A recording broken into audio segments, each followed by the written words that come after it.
এসছি আমরা এখন মলিফার্টি দিতে পোকা। হ্যাঁ পোকা দিতে চলে এসছি, এই পোকা দেওয়া হচ্ছে আমাদের।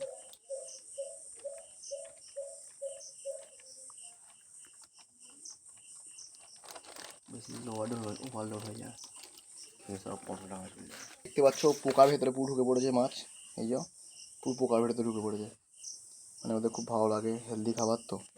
খাবারটা যদি রোজের পায় তাই ভালো, রোজের ইচ্ছা আমাকে দিই না। এটা দেখা এটা দেখা তো গাইস দেখতে পাচ্ছ ব্ল্যাক মস্কোড়া মানে বিশাল খেতে ব্যস্ত।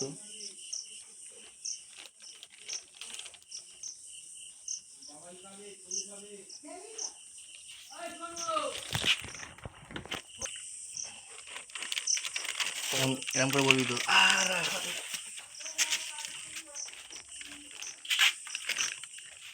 ওই গামলার ভিতরে মাছগুলো দিয়ে দিতে। হ্যাঁ গামলার ভিতরে মাছ মাছটা যেতে দিয়ে ওঠে।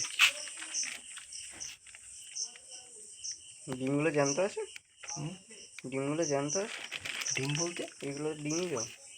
ডিম কি বাচ্চা তো চলছে তো মা। সেদিন যে পোকা ধরে এনে এইটা রাখলে কি হলো, বাচ্চা পারে না। এতে তো নোংরা দিয়ে দেবো।